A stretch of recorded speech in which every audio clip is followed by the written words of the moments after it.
Сәлем достар, менің каналыма қош келдіңіздер. Бүгін сіздерге оңай дайындалатын өте дәмді торттың жасалу жолын көрсететін боламын. Бұл тәтті Түркияда өте танымал, аты да ерекше жылап тұрған торт деп аталады. Олай аталуының себебі үстіндегі шоколадты ганаждың шетінде ақ тұруы. Бұл тәттіні дайындау үшін бар жоғы 1 сағат қана уақытыңыз кетеді. Үйдегі бар азық-түлікпен дайындауға болады. Балаларыңызды өте сүйіп жейді деп ойлаймын. Уақытымызды босқа жоғалтпай, видеомызды бастайық. Тәттімізді ең алғаш бисквитін жасаумен бастаймыз. Ол үшін жұмыртқаны шағып, үстіне қантты салып, жақсылап көпіртіп аламыз. Достар, бұл тәттіні жасау үшін барлық азық-түлік тізімін описание бөлімінде қалдыратын боламын.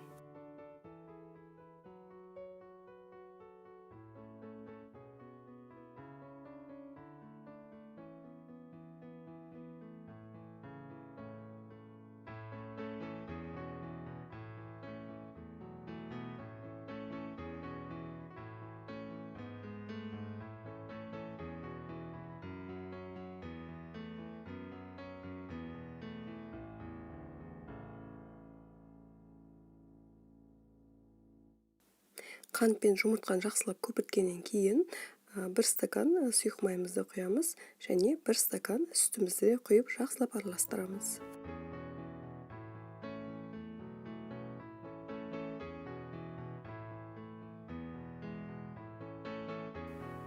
Сұйық ингредиенттер жақсы араласқаннан кейін енді құрғақ ұнымызды, ванилин және разрыхлитель какаомызды салып жақсылап араластырамыз. Достар, сіздер ұнды, какаоны және барлық құрғақ ингредиентті елеуіштен өткізіп салыңыздар. Менің елеуішім кішкене ақау болып, мен еліме ғана салдым.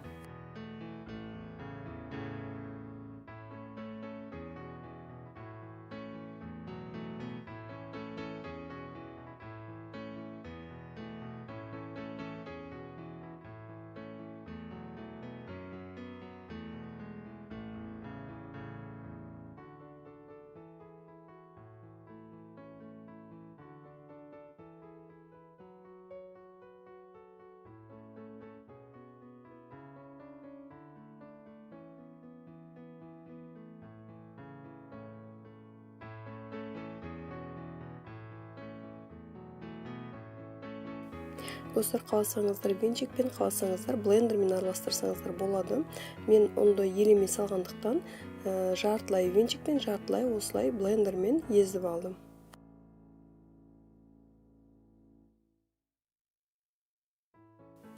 Міне біздің бисквитіміз жартылай дайын болды.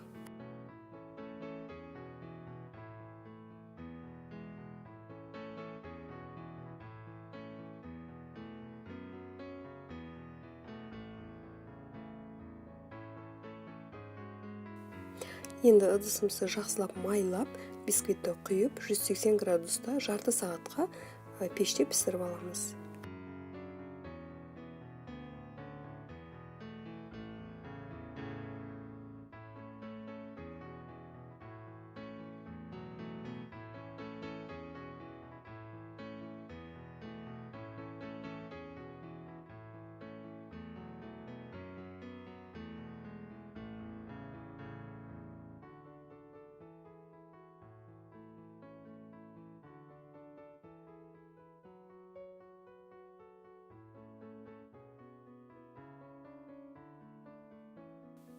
Бисквит пеште пісіп жатқан кезде біз шоколадный ганажды жасауды бастаймыз. Ол үшін құрғақ ыдысымызға бірінші какаомызды саламыз.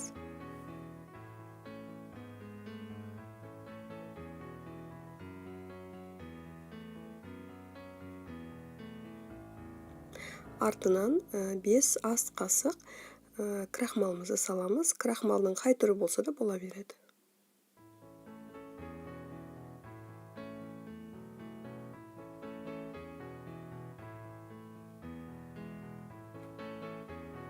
Және 5 ас қасық қантымызды салып, жақсылап араластырып аламыз.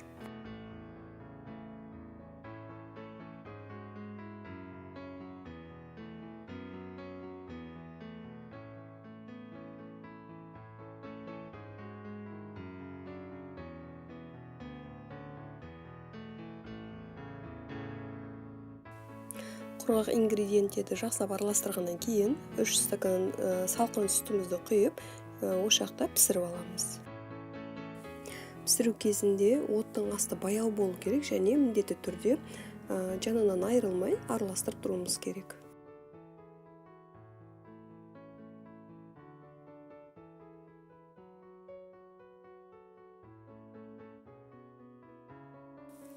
Міне биздин ганаш дайым болду. Енді үстүнө 50 граммдай сары май және 60-70 граммдай сүттүү шоколад кособуз. Ганаш ыстык кезинде сары май менен шоколадты жакшылап араластырып аламыз.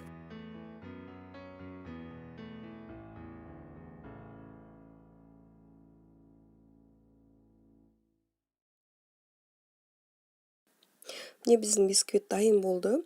Енді бисквит суугандан кийин үстүнө 1 стакан салкын сүт куюп, барлык жерине жайып чыгабыз.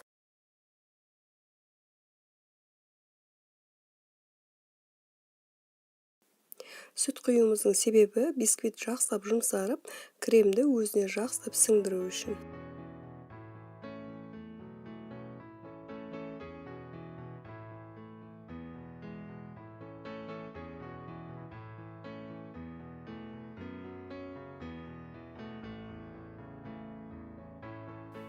Енді кремди жасауды баштайбыз. Мен дайын крем порошок алдым.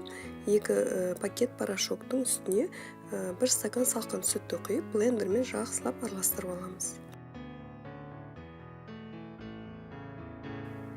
Достор, эгер сиздерде дайын крем болмаса, мен описание бөлүмүнө үй жагдайында жасалатын кремдин рецептин жазатын боламын. Өтө оңой дайындалат.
Міне сүтүбүз бисквитке жакшылап сиңди. Енді үстүнө дайындаган кремибизди жаап чыгабыз.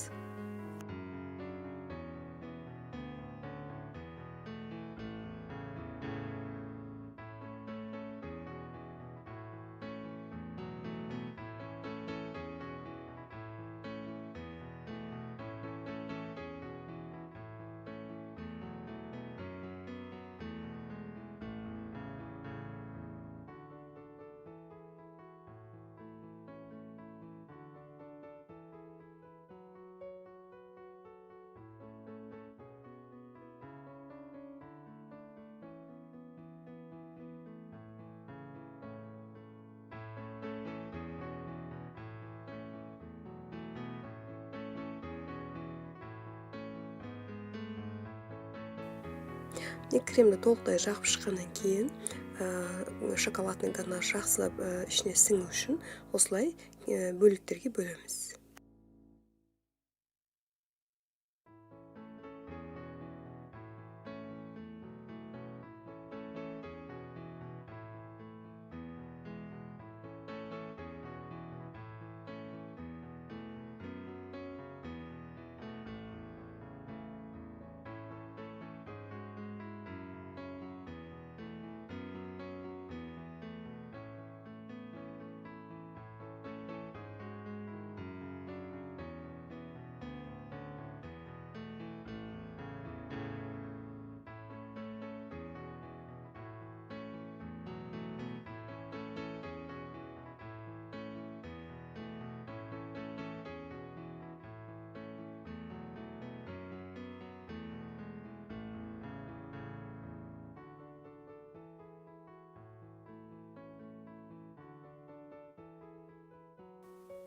Шоколадный ганажы толықтай суығаннан кейін үстіне осылай блендермен кішкене езіп аламыз, ішінде түйіршіктер болмау үшін.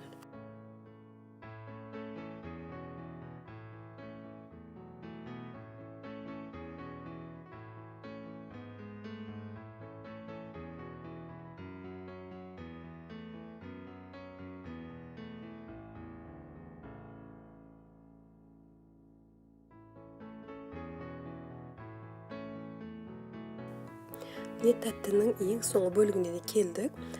Дайындалған шоколадный ганажымызды осындай кремнің үстіне құйып шығамыз. Айта кетейін, шоколадный ганаж міндетті түрде салқын болу керек. Дайын болған тәттімізді ең аз 3 сағат мұздатқышта сақтауымыз қажет болады.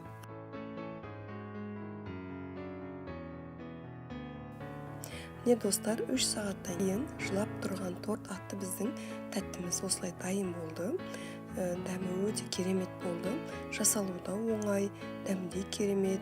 Жаз айында ең керемет тәттілердің бірі, жасап көрсеңіздер болады. Бисквиті өте жұмсақ, крем, шоколадты ганажбен бірге тәттіміз өте нәзік, дәмді болды. Достарым, менің видеоның соңына дейін қарағандарыңыз үшін барлықтарыңызға үлкен рахметімді айтамын. Рецептін сізге ұнаған болса, жасап көріңіздер. Келесі видеоларды көріскенше сау болыңыздар.